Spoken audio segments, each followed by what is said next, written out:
Hi, I'm Johnny Taylor. I'm the exec chef and owner of Tailored Restaurants, which is Bistro and Saga. We're in Saga at the minute. My role is very much looking after the head chef, working with the head chefs on menus.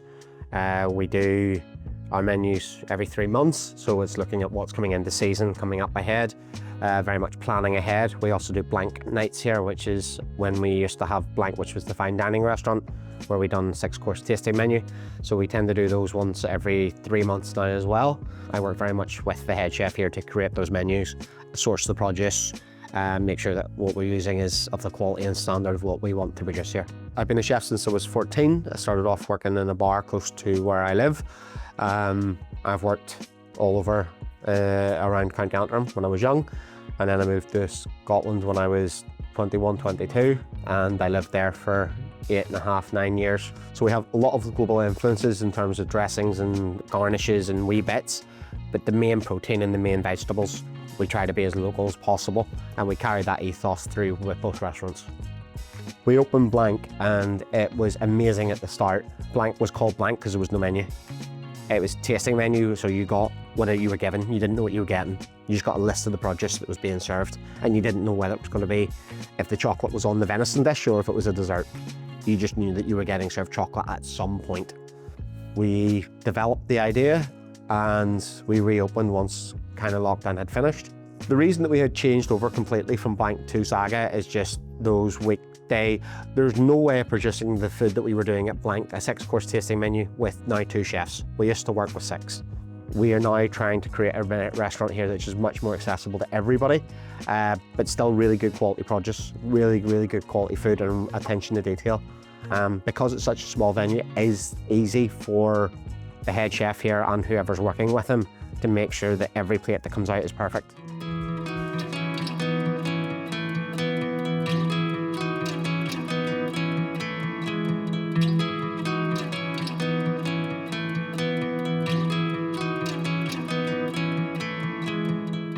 So now we're going to prepare our seabream dish. So we're going to start off with the garnish for it, which is homemade pasta.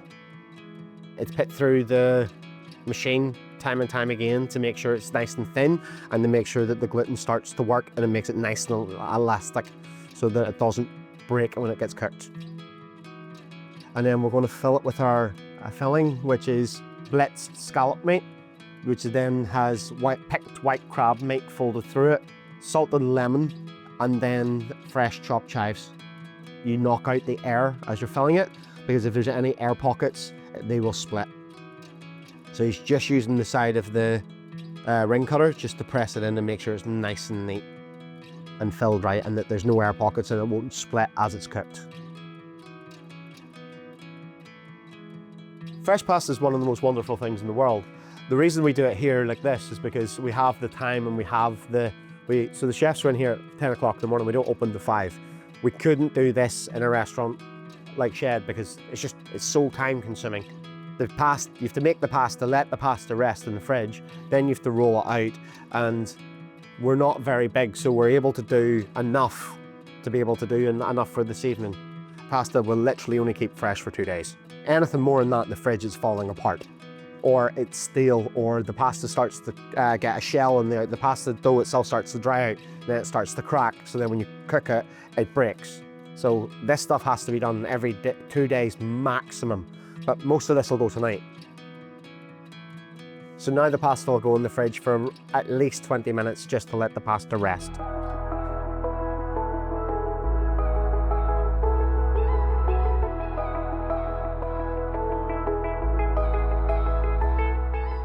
This is our seabream dish.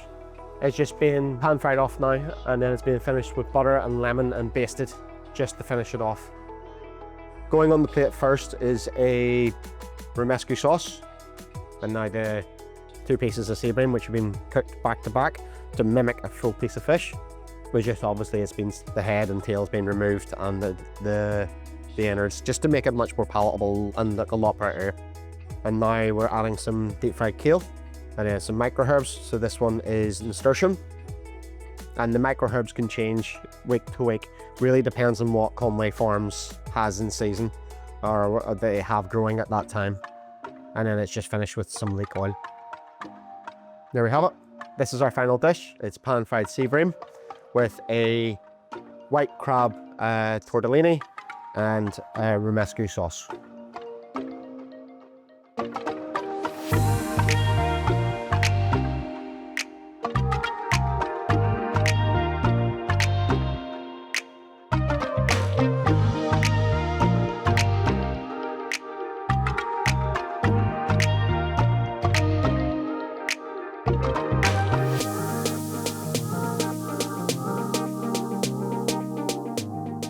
So the next dishes that we're going to put up is our scallop dish and our beef cheek dish, and I'll talk through each of the elements that are on the plate as we plate them.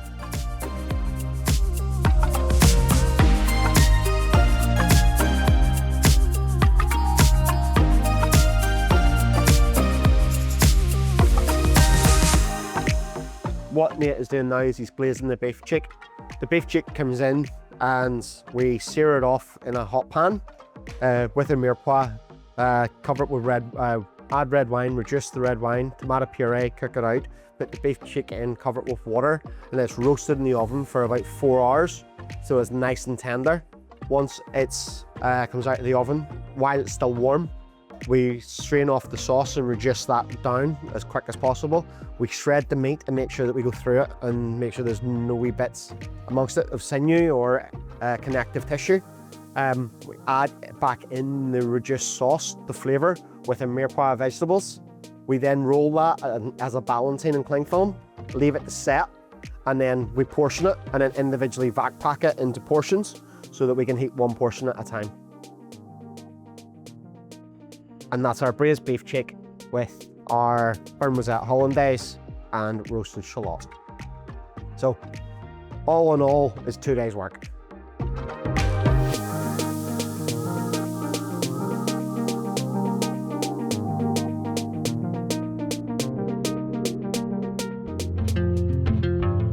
So the main kind of difference between Shed Bistro and Saga is that Shed is more casual.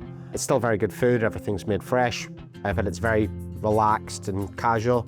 Here's a bit more of an occasion. It's a beautiful venue, it's stunning. The food that we produce is a little bit more on the fine dining side. The only difference is here that the elements are more complex. There's more cooking methods, there's different ways of preparing stuff. Well, the main reason that it is the way that it is the location. It's just a nicer looking venue, but it's also because it's a lot smaller, so it feels more intimate. One of the proudest moments for both Blank and for Saga is that we managed to get into the Michelin Guide. And we were in the Michelin Guide within a year of opening for Blank, and it was 5 months from opening Saga that they came back and re-inspected us. And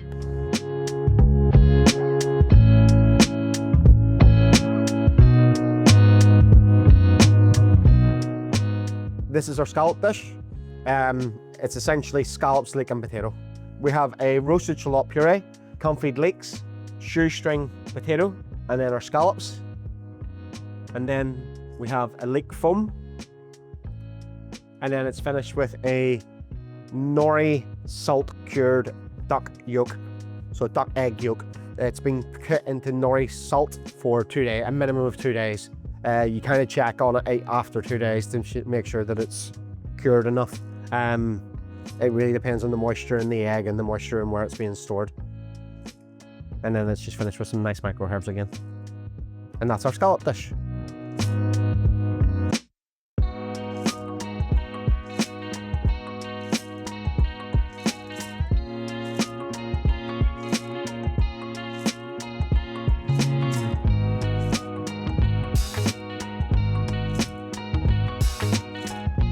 Currently we have a table d'hote menu, which is our menu. That's the set menu or your pre-theatre or whatever you want to call it. But again, the produce on that is very good. It's just priced at a cheaper point to get people in to come and try us, so that then they have the confidence to come back and then spend more money on a venison dish at 30 quid. But the venison dish that's on the menu at the minute is stunning. But it's the amount of work and effort that goes into it. The chefs here start at 10 o'clock in the morning, we don't open to 5. Like our Sunday roast beef we start preparing on a Friday night. So not to bore you with the whole process, but on a Friday we trim it and salt it. so that it draws out any extra moisture and intensifies the meat.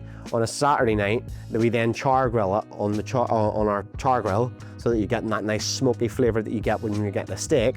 And then we vac pack it and we cook it overnight in the water bath at 45 degrees, so it comes out perfectly pink. So we can do those little bits, those little things that improve the texture of the beef because it's been cooked slow and low for so long. The attention to detail in the drinks here is just as much as it is with the food, and the wine selection, and you'll see the bar in a minute. Like, it's incredible the amount of stuff that we have on offer here, and the amount of work that goes in behind the scenes and creating the cocktails lists and creating the drinks menus. And the guys that work here, there's always at least one sommelier in the building, so they'll be able to tell you what wine goes really well with the food.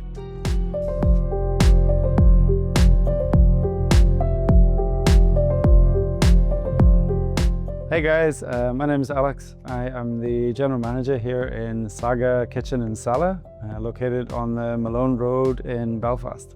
I am here today, I'm going to present a cocktail that we make around this time of year. It's called a Saga Chaplain, a variation of a classic Chaplain cocktail. Today we're going to use Boatyard's Slow Boat Gin.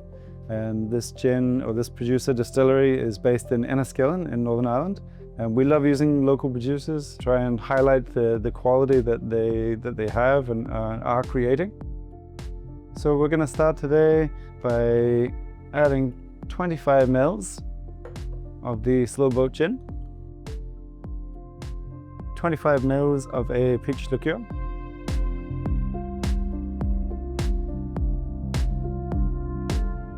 and 25 ml of lime. Add ice. Shake vigorously.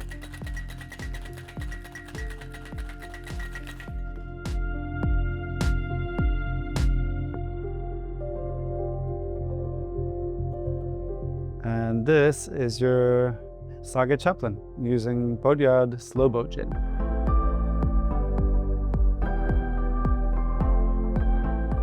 Here at Saga Kitchen in Saga, we have over 120 different wines. We try and build a wine list that emphasizes on varieties. Now that we've seen the kitchen presenting the scallop dish, I'll maybe tell you a little bit about the pairing that we're choosing at the minute. And this is a Macon Village, Chateau de Morand Macon Village. So this is a white Burgundy, 100% Chardonnay from the Macon region of Burgundy in France, of course. We find this wine to be the perfect pairing, as it has a nice pale yellow lemon color, some soft citrus notes, definitely some lemon and lemon peel coming through. A medium-bodied wine with a soft apple and pear characteristic as well. For us, this complements the dish as it should, allows the dish to shine through, and it really adds to the overall dining experience.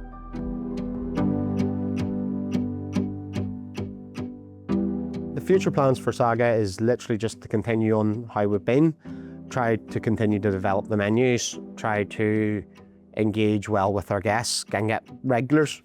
Every restaurant survives on having a good amount of guests coming through the door every single week, and the best way to do that, especially as what we've seen with Shed, is by having an awful lot of regulars, people who love your restaurant, who will come back week after week and day after day. And that's what we try to do here. The food here is exceptional, and Nathan, our head chef, is doing a very, very good job with being innovative and coming up with stuff that is visually beautiful but also sounds great in the menu. And then people come back. It's about giving people the best possible experience so that they want to come back. If they're only going out twice a year for a birthday and maybe Christmas, you want them to choose here.